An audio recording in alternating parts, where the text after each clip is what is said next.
सोचिए एक ऐसा एसेट है जो सदियों से लोगों के भरोसे पे खरा उतरा है। जब भी कोई फाइनेंशियल क्राइसिस हुई है और लोगों का भरोसा स्टॉक मार्केट से हटने लगा है तो लोग इस एसेट की तरफ भागते हैं और इसने इन्फ्लेशन को लॉन्ग टाइम में बहुत अच्छे से मात दिया है। जी हाँ, मैं बात कर रहा हूँ सोने की। सोना सिर्फ एक गहना नहीं है बल्कि एक बहुत ही पावरफुल इन्वेस्टमेंट है। तो आज की वीडियो में हम डिस्कस करेंगे गोल्ड की इन्वेस्टिंग की दुनिया के बारे में। लेकिन वीडियो में आगे बढ़ने से पहले वो सब्सक्राइब बटन प्लीज दबा दें, क्योंकि ये एक बहुत ही गारंटीड इन्वेस्टमेंट स्कीम है। आपको एक पैसा भी नहीं डालना है, लेकिन आपको रिटर्न में ढेर सारा ज्ञान मिलेगा जो आप आगे भी इसको शो ऑफ करने के लिए यूज कर सकते हैं। तो सोना एक सिर्फ इन्वेस्टमेंट तो नहीं है बल्कि एक ट्रेडिशन भी है हमारे कल्चर का, और हमारे कल्चर में इसको बहुत ही इंपॉर्टेंस दी जाती है।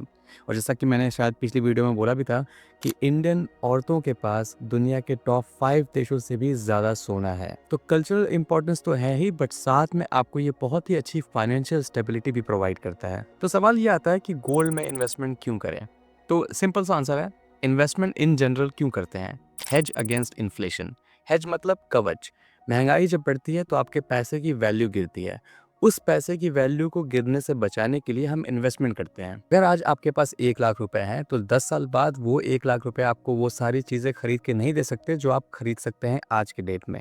तो इसलिए जब पैसे की वैल्यू गिरती है तो आपको अपने पैसे को ऐसी जगह पे इन्वेस्ट करना है जो अच्छे से उस इन्फ्लेशन को ना सिर्फ बीट कर सके बल्कि समय के साथ वो ग्रो भी कर सके। और गोल्ड ने लॉन्ग टर्म में बहुत ही अच्छे से इन्फ्लेशन को मात दिया है।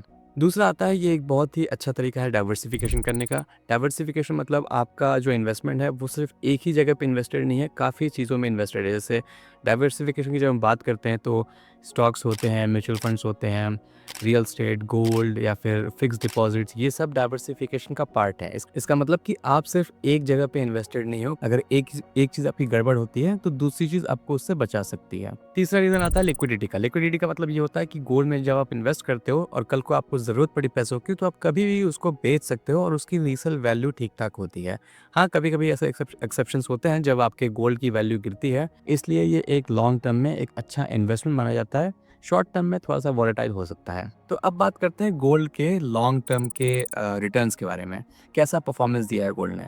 तो 1964 से अभी तक की डेट में गोल्ड का एवरेज जो कंपाउंड एनुअल ग्रोथ रेट रहा है वो 12.5% के आसपास रहा है, थोड़ा ऊपर या नीचे।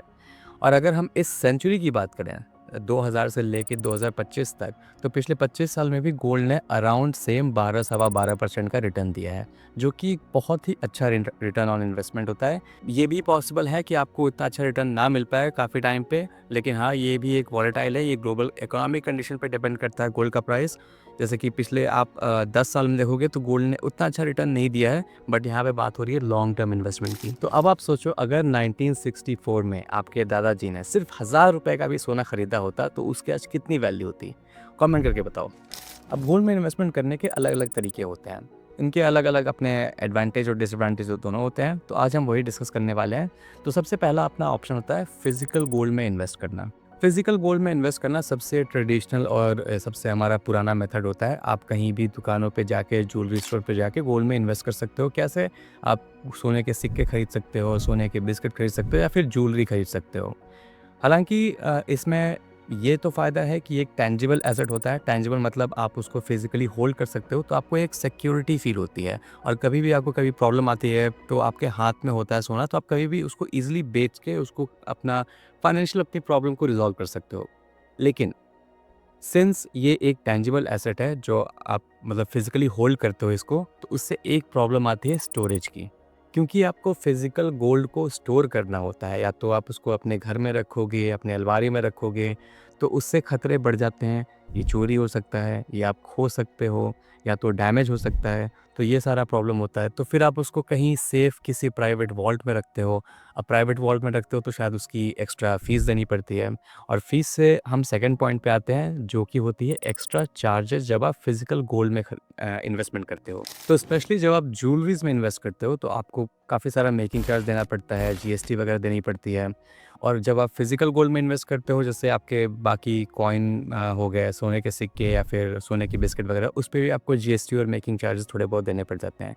तो अगर आप ज्वेलरीज पहनने के लिए सोना खरीद रहे हो तो वो तो कोई प्रॉब्लम नहीं है। लेकिन आप सोच रहे हो कि ज्वेलरी में मैं इन्वेस्ट करूँगा क्योंकि ये फ्यूचर का इन्वेस्टमेंट स्कीम है। अगर आपको शॉर्ट टर्म में सोना बेचना पड़ जाए तो शायद से आप अपना रीसेल जो उसकी वैल्यू होगी, उसमें आप अपने एक्स्ट्रा जो चार्जेस हैं वो कवर नहीं कर पाओगे, क्योंकि मेकिंग चार्जेस पे उनका अच्छा खासा मार्कअप होता है। फिर हमारे पास आते हैं ऑप्शंस डिजिटल गोल्ड में इन्वेस्ट करने के। तो डिजिटल गोल्ड में इन्वेस्ट करने के आपके पास दो बहुत ही पॉपुलर ऑप्शंस होते हैं, गोल्ड ईटीएफ और गोल्ड म्यूचुअल फंड्स। अब जब आप इन दोनों में इन्वेस्ट करते हो तो आपको फिजिकल गोल्ड में इन्वेस्ट करके उसके स्टोरेज, जीएसटी चार्जेस और मेकिंग चार्जेस, इन सब की टेंशन आपकी ख़त्म हो जाती है। दोनों का जो परफॉर्मेंस होता है वो गोल्ड के एक्चुअल प्राइस पर डिपेंड करता है। जब गोल्ड का प्राइस ऊपर जाता है तो आपके गोल्ड ईटीएफ या गोल्ड म्यूचुअल फंड्स के भी प्राइस ऊपर जाएंगे, और जब गोल्ड का एक्चुअल प्राइस नीचे गिरेगा तो आपके गोल्ड ईटीएफ और म्यूचुअल फंड के प्राइसेस भी नीचे गिरेंगे। इसमें लिक्विडिटी भी काफ़ी होती है, तो मतलब आप काफ़ी आसानी से इसको बेच सकते हो। कभी आपको ज़रूरत पड़े तो आप कभी भी इसको खरीद सकते हो, कभी भी बेच सकते हो।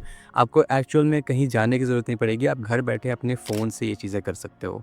तो अगर गोल्ड ईटीएफ की बात करें तो जब आप गोल्ड ईटीएफ में इन्वेस्ट करते हो तो आप इनडायरेक्टली सोने में ही इन्वेस्ट कर रहे हो, क्योंकि ये गोल्ड ईटीएफ ये एक्चुअल में डायरेक्टली गोल्ड को होल्ड करते हैं। तो जब आप गोल्ड ईटीएफ में इन्वेस्ट करते हो तो ये गोल्ड ईटीएफ आपके बिहाफ पे सोना खरीदते हैं और फिर वो सोना वो अपने रिजर्व में रखते हैं। तो ये जितने भी फंड हाउसेस होते हैं जिनका खुद का ईटीएफ होता है वो 99.5% प्योरिटी वाले गोल्ड खरीदते हैं और उनको वो अपने सिक्योर वॉल्ट में रखते हैं। तो इससे आपका सबसे पहला तो स्टोरेज का प्रॉब्लम खत्म हो गया, और दूसरा कितना प्योर है उस चीज़ की टेंशन भी लेने की आपको ज़रूरत नहीं पड़ती। ये ईटीएफ सेबी और आरबीआई के थ्रू रेगुलेट किए जाते हैं। सेबी मतलब securities and exchange board of India, और आरबीआई आपका रिजर्व बैंक ऑफ इंडिया होता है। तो ये प्रॉपरली इन गोल्ड ईटीएफ को रेगुलेट करते हैं और ये मेक श्योर करते हैं कि ये गोल्ड ईटीएफ का प्रॉपर गोल्ड रिजर्व मेंटेन रहे। तो जब आप किसी भी गोल्ड ईटीएफ में इन्वेस्ट करते हो, जैसे कि आपका निपॉन हो गया, एचडीएफसी, आईसीआईसीआई प्रूडेंशियल, तो इनके जब आप गोल्ड ईटीएफ में इन्वेस्ट करते हो तो आप इनके ऑफिशियल डॉक्यूमेंट्स खोल के देख सकते हो, या फिर आप इनके वेबसाइट पे देख सकते हो, या तो आप एएमएफआई जो association mutual fund of India, शायद ऐसा ही कुछ फुल फॉर्म है, जब आप उनकी वेबसाइट पे जाओगे तो उस पर भी ये क्लियरली मेंशन होता है कि ये सारे अपने अपने गोल्ड रिजर्व को मेंटेन रखते हैं। अब बात करते हैं गोल्ड फंड्स की। तो गोल्ड फंड्स जो होते हैं या फिर गोल्ड म्यूचुअल फंड्स भी बोलते हैं उनको, gold mutual funds directly gold में इन्वेस्ट नहीं करते, इनका खुद का कोई गोल्ड रिजर्व नहीं होता, ये दूसरे गोल्ड ईटीएफ्स में इन्वेस्ट करते हैं।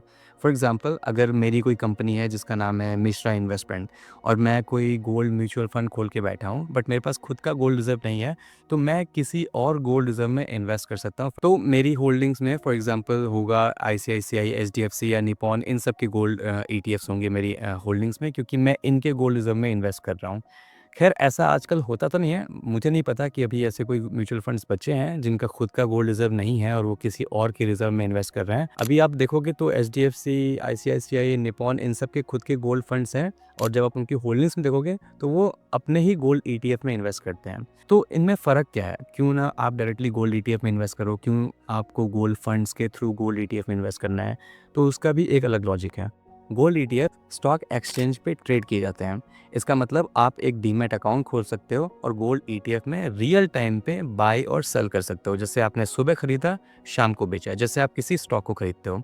दूसरी चीज़ होती है, आपको इसके लिए एक डीमैट अकाउंट की ज़रूरत पड़ेगी, और तीसरी चीज़ ये होती है कि आप इसमें एसआईपी नहीं कर सकते।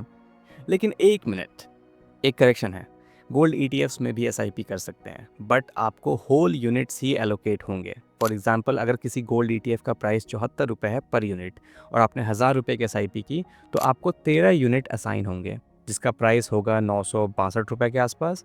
इसका मतलब 962 रुपये आपका एसआईपी के थ्रू इन्वेस्ट हो जाएगा, और जो बच जाएंगे पैसे, जैसे अगर कितने 38 के आसपास बचे, तो जो 38 रुपये आपके बच गए उसमें से कुछ आपका एक्सपेंस रेशियो में चला जाएगा, और कुछ आपके ग्रो या फिर ज़ीरोधा जिससे भी आप इन्वेस्ट करते हो उनके इंटरनल बैलेंस में चला जाएगा। और डरने की बात नहीं है, ये इंटरनल बैलेंस मतलब जैसे आपका अमेज़न पे बैलेंस होता है उस टाइप का ही होता है। आपका ग्रो वॉलेट होगा जिसमें ये बचे हुए पैसे चले जाएंगे, तो आप उसको कोई भी स्टॉक खरीदना हो, कोई भी ईटीएफ खरीदना हो, कोई भी म्यूचुअल फंड में एक्स्ट्रा पैसे डालने हो, तो वो पैसे वहाँ पे यूज़ किए जा सकते हैं।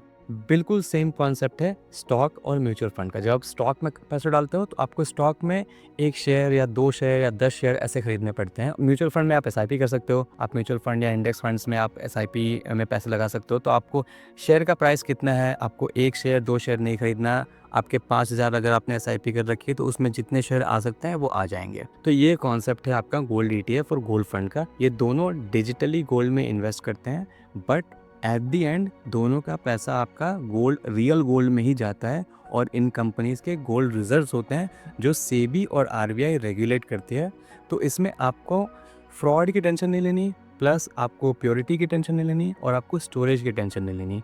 और लिक्विडिटी बहुत ईज़ी होता है, जब भी आपको ज़रूरत पड़ेगी आप इसको बेच सकते हो, घर बैठे-बैठे खरीद भी सकते हो और बेच भी सकते हो। आपको दुकान पे जाके किसी के पास मोल-भाव नहीं करना, आपको बायर नहीं ढूँढना, आप कभी भी इसको स्टॉक मार्केट पे मतलब आप स्टॉक एक्सचेंज पे इसको ट्रेड कर सकते हो अगर गोल्ड ईटीएफ है तो। और म्यूचुअल फंड भी सिमिलर होता है, बट म्यूचुअल फंड में थोड़ा डिले हो सकता है आपको यूनिट एलोकेट होने में, क्योंकि ये फंड है, ये ईटीएफ नहीं है, तो ये रियल टाइम ट्रेड नहीं होता। फाइनल आता है हमारा लास्ट ऑप्शन जो होता है सॉवरेन गोल्ड बॉन्ड। वैसे तो ये भी डिजिटल तरीका ही है इन्वेस्ट करने का, बट ये शायद से सबसे बेस्ट तरीका है इन्वेस्ट करने का। सबसे पहली बात तो आप ये गवर्नमेंट के थ्रू खरीदते हो, आरबीआई इसको प्रोवाइड करती है। आरबीआई हर साल शायद 3-4 बार सॉवरेन गोल्ड बॉन्ड लॉन्च करती है और आप अगर उनसे डायरेक्टली ये खरीदते हो तो आप एक तो आपके पास सिक्योरिटी है कि आप सीधे आरबीआई से खरीद रहे हो। दूसरी चीज़ ये है कि जब आपका गोल्ड का प्राइस बढ़ता है तो आपके गोल्ड बॉन्ड की भी प्राइस बढ़ती है। तो आपका कैपिटल अप्रिसिएशन तो हो ही रहा है, लेकिन इसके अलावा आरबीआई आपको 2.5% पर ईयर इंटरेस्ट भी देती है जो कि फिक्स होता है। ये एक बहुत ही बड़ा एडवांटेज है। 2.5% पर ईयर आपको शायद बहुत छोटा लग रहा हो, लेकिन ये बेसिकली फ्री मनी है। फॉर एग्जांपल अगर आपने 1 लाख रुपए ये एसजीबी जो कि सॉवरेन गोल्ड बॉन्ड होता है उसमें आपने इन्वेस्ट किया है, तो आपको 2,500 पर ईयर फ्री में मिल रहा है। प्लस आपके जो सोने की वैल्यू बढ़ेगी वो तो बढ़ेगी ही। और इसका एक और सबसे बड़ा एडवांटेज ये है कि आपका अगर आपने इसको 8 साल तक होल्ड रखा तो आप इसमें जितना भी आप कैपिटल गेन करोगे उस पे कोई टैक्स नहीं देना पड़ेगा। अब कैपिटल गेन्स क्या होता है, जब भी आप कोई चीज़ें बेचते हो, जैसे आपका स्टॉक हो गया, बेसिकली इन्वेस्टमेंट जब आपने बेचते हो, जैसे स्टॉक हो गया, रियल एस्टेट हो गया, सोना हो गया, और जब आप उस पे कुछ प्रॉफिट कमाते हो तो वो प्रॉफिट हो गया आपका कैपिटल गेन। और उस प्रॉफिट पे एक टैक्स लगता है जो कि होता है कैपिटल गेन्स टैक्स। तो अगर आप एसजीबी 8 साल तक होल्ड करते हो तो उस पे आपका जितना भी प्रॉफिट होगा उस पे कोई टैक्स नहीं देना पड़ता। इसमें एक प्रॉब्लम है कि आप 5 साल से पहले आप निकाल नहीं सकते पैसे, 5 साल का लॉक इन पीरियड होता है। लेकिन मेरे ख़्याल से तो अगर जितना ज़्यादा लंबा आप लॉग इन कर सकते हो उतना ही एडवांटेज होता है, क्योंकि आप फ़ोर्सफुली आप इन्वेस्टेड हो और आपके अगर हाथ में पैसा है तो आपके हाथों में खुजली मची रहेगी। अगर आपके पास लिक्विडिटी ईज़ी है कि हाँ भाई ये कभी भी मैं बेच सकता हूँ, तो वही बात है, आपके हाथ में खुजली मची रहेगी, आप उसको रगड़ोगे, उसको फिर मसलोगे, उसको बेच दोगे, जूते खरीद लोगे, गाड़ी खरीद लोगे। तो इसलिए अगर 5 साल तक लॉक इन है तो वो बहुत ही बड़ा एडवांटेज मानता हूँ मैं उस चीज़ को, मैं उसको डिसएडवांटेज नहीं मानता। तो ये एक बहुत बड़ा प्रो है। तो एसजीबी अगर देखा जाए तो गोल्ड में इन्वेस्ट करने का सबसे बेस्ट तरीका है, स्पेशली अगर आप लॉन्ग टर्म इन्वेस्टमेंट देख रहे हो तो। अब इसमें कैश भी है, सिंस ये बहुत ही बेस्ट तरीका है, ये हमेशा अवेलेबल नहीं होता। जैसा कि मैंने बोला था कि साल में 3 या 4 बार गवर्नमेंट ऑफ इंडिया या फिर आरबीआई जो है इसको लॉन्च करती है, तो आपको अप्लाई करना पड़ता है और आप इसमें इन्वेस्ट कर सकते हो। बट ये हमेशा अवेलेबल नहीं होता। लेकिन अगर आप गोल्ड में इन्वेस्ट करना चाहते हो, अगर आप इन्वेस्टमेंट के पर्पज़ से गोल्ड में इन्वेस्ट करना चाहते हो, कीवर्ड है इन्वेस्टमेंट, शो ऑफ नहीं, तो आप एसजीबी में इन्वेस्ट कर सकते हो। और जब आपका वो अवेलेबल नहीं है तो उस टाइम पे आप गोल्ड फंड या गोल्ड ईटीएफ में इन्वेस्ट कर सकते हो। गोल्ड फंड के थोड़े फ़ीस होते हैं क्योंकि उनमें फंड मैनेजर्स होते हैं, बट वो फ़ीस बहुत ही ना के बराबर होते हैं। उससे ज़्यादा फ़ीस तो आप फिजिकल गोल्ड के मेकिंग चार्जेस और जीएसटी में ही दे दोगे। गोल्ड फंड के फ़ीस अराउंड 1% या 1 से कम ही होते हैं। तो वो ना के बराबर ही हुए, क्योंकि आपका गोल्ड में इन्वेस्ट करने का बहुत ही ईज़ी तरीका मिल जाता है। प्लस आपको सिक्योरिटी की टेंशन नहीं लेनी, स्टोरेज की टेंशन नहीं लेनी, और उसके बाद प्योरिटी की टेंशन नहीं लेनी, और तो बहुत ही सारे एडवांटेज है। और आपको सोना खरीदने के लिए हमेशा हाई एंट्री कॉस्ट नहीं देना पड़ेगा। आप कम से कम रुपए में भी सोने में इन्वेस्टमेंट शुरू कर सकते हो। आप भले छोटा अमाउंट करोगे और छोटे अमाउंट में सोना खरीदोगे, लेकिन धीरे-धीरे करके वो रकम लॉन्ग टाइम में काफ़ी बड़ी हो जाती है। तो बेसिकली एट द एंड सबका कॉम्बिनेशन एक बहुत ही अच्छा ऑप्शन होता है। अगर आपको ज्वेलरी के लिए ख़रीदना है फिज़िकल गोल्ड तो आप ख़रीद सकते हो। इन्वेस्टमेंट के लिए फिज़िकल गोल्ड सबसे बेस्ट ऑप्शन नहीं होगा। इन्वेस्टमेंट के लिए सबसे बेस्ट आपको एसजीबी पड़ेगा, और जब एसजीबी अवेलेबल नहीं है तो आप गोल्ड फंड या गोल्ड ईटीएफ में इन्वेस्ट कर सकते हो। ये तो था मेरा ओपिनियन। अब आपको क्या लगता है, क्या अभी भी गोल्ड एक अच्छा इन्वेस्टमेंट ऑप्शन है? और अगर है तो आप कौन-सा मेथड चूज़ करोगे गोल्ड में इन्वेस्ट करने का? आप फिजिकल गोल्ड में इन्वेस्ट करोगे या फिर एसजीबी में या फिर ईटीएफ या फंड में करोगे? आप अपना लॉजिकल आंसर कमेंट में बताओ, लेकिन इमोशनल प्रेफरेंस नहीं होना चाहिए, क्योंकि इन्वेस्टमेंट में इमोशनल डिसीजंस नहीं लिए जाते। अगर वीडियो अच्छी लगी हो तो लाइक और सब्सक्राइब जरूर करें, शेयर करें किसी के साथ। अगर आपको शो ऑफ करना है तो ये नॉलेज आप बाकी जगहों पे शेयर कर सकते हैं। और मेरी बाकी वीडियोस देखने के लिए स्टे ट्यून।